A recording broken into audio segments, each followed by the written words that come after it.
నమస్తే అండి, నేను రజాక్. ఇందాక వీడియో పెట్టినా కదా, గట్టిగానే కామెంట్లు అయితే వచ్చినాయన్నమాట. 95% వరకు అన్ని ఆల్మోస్ట్ పాజిటివ్ కామెంట్సే. అంటే నార్మల్గా మనం ఎలా అయితే మాట్లాడుకుంటాం అలాగే నేను మాట్లాడిన మాటకి దానికి తిరిగి కామెంట్ చేయడం జరిగింది. నేను అదేవిధంగా ఆల్మోస్ట్ అందరి కామెంట్లకి అయితే రిప్లై ఇవ్వడం కూడా జరిగింది అన్నమాట. ఒక 5% అయితే బూతులు ఉంటాయి, అది పక్కన పెడదాం.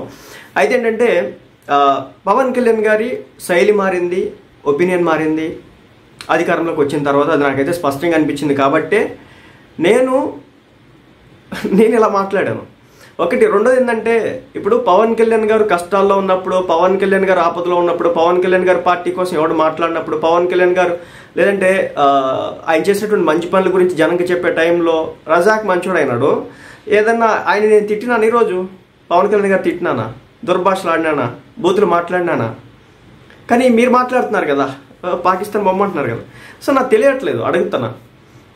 అంటే ఇప్పుడు పవన్ కళ్యాణ్ గారు మంచి చేసినప్పుడు, మంచి చెప్పినోడిని, పవన్ కళ్యాణ్ గారు వెళ్తున్న దారి ఏదో తప్పుతుందని అనిపించినప్పుడు, కొన్ని వర్గాలు ఆయనకి దూరం అవుతున్నాయన్న ఒపీనియన్ చెప్తున్నప్పుడు అది మీకెందుకు బాధేస్తుందో నాకైతే అర్థం కావట్లేదు. మళ్ళీ చెప్తున్నా, క్రిస్టియన్లు, ముస్లింలు రాబోయే రోజుల్లో పవన్ కళ్యాణ్ గారికి దూరం అవుతారు. అది నా బాధ. పవన్ కళ్యాణ్ గారు ఓడిపోవాలని కోరుకోను నేను ఎప్పటికి కూడా. పవన్ కళ్యాణ్ ఎంత మంచి వ్యక్తో నాకు తెలుసు.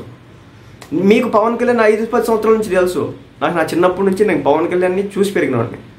సో పవన్ కళ్యాణ్ గెలిస్తే ఆనందపడినోడిని, పవన్ కళ్యాణ్ ఓడిపోతే బాధపడినోడిని, పవన్ కళ్యాణ్ ఎవడని తిడితే ముందు మాట్లాడినోడిని.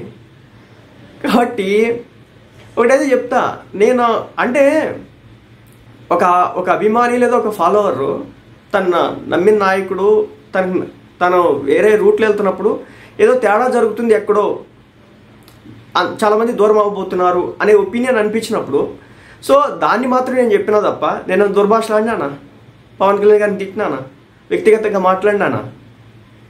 నేను ఎందుకు మాట్లాడతాను? నా ఒపీనియన్నే కదా ఎక్స్ప్రెస్ చేస్తుంది. అదేమైనా బూతుల రూపంలో ఎక్స్ప్రెస్ చేస్తున్నాను. అఫెండ్ అయిపోతున్నారు. దేనికి అఫెండ్ అయ్యడం? ఒకటైతే చెప్తాను, పవన్ కళ్యాణ్ గారిలో మార్పులు వచ్చిన మాట వాస్తవం. అతి త్వరలో ముస్లిం కమ్యూనిటీ చాలా వరకు ఆయన దూరం చేసుకుంటుంది. ఆయన దూరం అవుతాడు. ఆయన దూరం కాకూడదనేదే నా కోరిక. తెలుగు రాష్ట్రాల్లో ముస్లింలు చాలా పెద్ద ఎత్తునే ఉన్నారు. మంచి రేషియోలోనే జనాభా ఉందన్నమాట. దేశం మొత్తమే 30 కోట్ల మంది ఉన్నారు కదా, ఇంచుమించు 25 నుంచి 30 కోట్లు ఉన్నారు. 2, పవన్ కళ్యాణ్ గారిని ఈ రోజున ముస్లింలు చూసేటటువంటి విధానం వేరు. ఎవరిని అడిగినా ఆయన మంచివాడు, మంచి చేస్తాడు, హెల్ప్ చేసే నేచర్ కలిగినటువంటి వ్యక్తి. కానీ మతాల దగ్గరికి వచ్చేపాటికి అది ఆటోమేటిక్గా హార్ట్కి వెళ్ళిపోతుంది. ఆ విషయం మీకు అర్థమవుతుందో లేదో తెలియట్లేదు.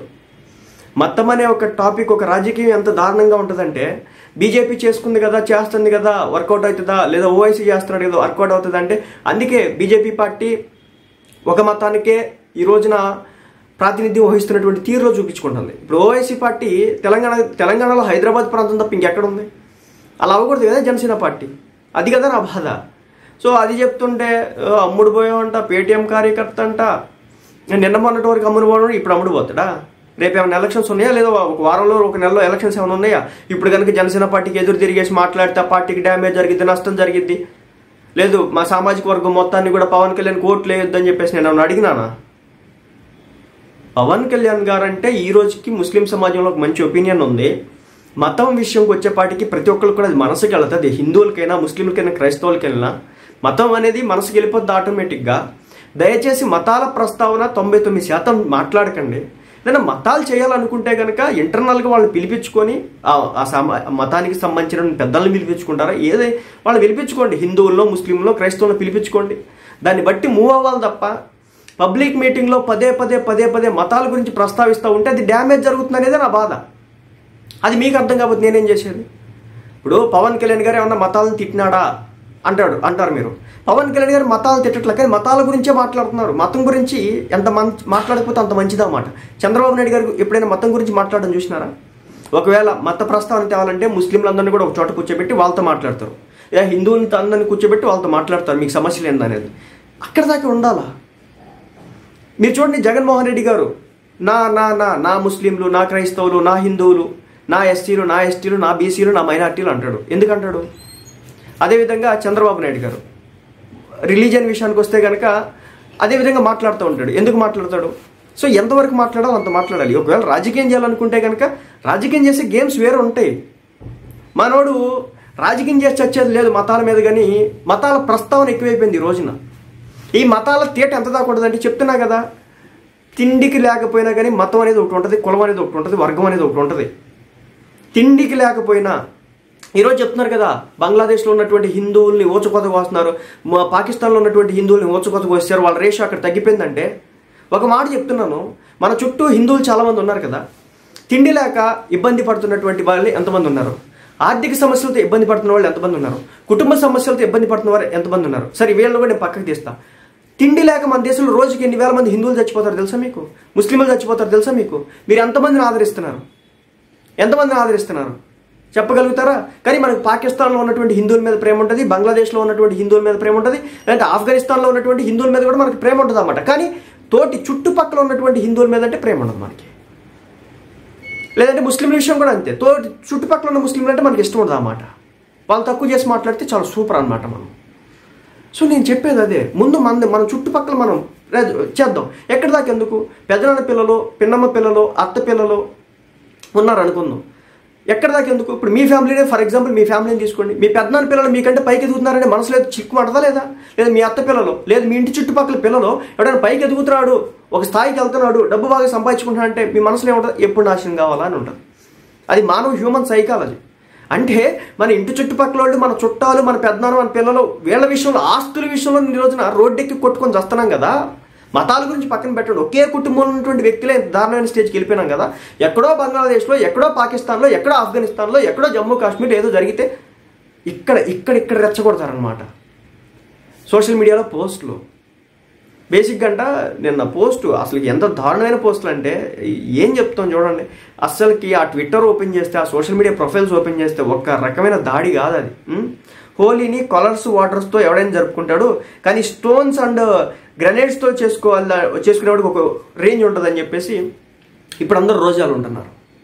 రంజాన్ మాసం ఇది, ఇలాంటి పవిత్ర మాసంలో ఇలా ట్రిగ్గరింగ్ పోస్టులు పెడతారా మీరు? ఇదన్నీ అడిగితే మీరు మతతత్వవాది, మీరు ఒక మతానికి కొమ్ము కాస్తారు. ఏ రోజైనా నేను నిన్నగాక మొన్న బీజేపీ పార్టీకి సంబంధించి ఏం మాట్లాడినాను, దేశంలో బీజేపీ పార్టీ అంటే నరేంద్ర మోడీ గారి వల్ల మన దేశానికి జరిగిన మంచి గురించి చెప్పినా కదా. మతం విషయం వరకే నేను బీజేపీని పక్కన పెడతా, బట్ వాళ్ళ దేశం పరంగా చేస్తున్నటువంటి పని గురించి నేను మంచిగా చెప్పినా కదా. మన పూజారి గారి మీద, చిలుకూరు బాలాజీ టెంపుల్ విషయంలో ఎవరో రామరాజ్యం అని చెప్పేసి ఇష్టం వచ్చినట్టుగా ఆయన మీద దుర్భాషలాడి మ్యాన్ హ్యాండిల్ చేస్తే స్పందించా కదా నేనే స్పందించకుండా వదిలిపెట్టలేదు కదా. అదేవిధంగా వెండి రంధ్రాల మీద కావచ్చు, అదేవిధంగా అనేక రకాల ఆంధ్రలో జరిగినటువంటి అనేక రకాల దేవాలయాల మీద దాడుల విషయంలో నేను స్పందించా కదా. సరే నేను అప్పుడు స్పందించా అనుకున్నాం, పక్కన పెడదాం. కూటమి ప్రభుత్వం వచ్చి 9 నెలలు అయింది, ఎంతమంది మీద చర్యలు తీసుకున్నారు, ఎన్ని దేవాలయాలను రీబిల్డ్ చేసినారు దాన్ని అడుగుతారు మీరు. ఎంతమంది ఇప్పుడు 100కు పైగా శ్రీరాముని విగ్రహం శిరచ్ఛేదనం చేసినారు, కనిపెట్టినారా వాళ్ళని? ఇవి అడిగితే మళ్ళీ మంట మనకి. నేను చెప్పేది ఒక్కటే, మీరు మత రాజకీయం చేసుకోండి, బట్ ఇంటర్నల్గా చేసుకోండి, బయటికి తీసుకురావద్దు. అది పార్టీకి నష్టం జరుగుతుంది అనేది నా ఒపీనియన్. చంద్రబాబు నాయుడుని చూడండి, జగన్మోహన్ రెడ్డిని చూడండి, ఇతర రాష్ట్రాల్లో చూడండి. ఒకవేళ మతంతోనే రాజకీయం చేయాలి, హిందుత్వ ఎజెండాతోనే చేయాలనుకుంటే కనుక ఆల్రెడీ బీజేపీ ఉంది కదా, చేస్తుంది కదా.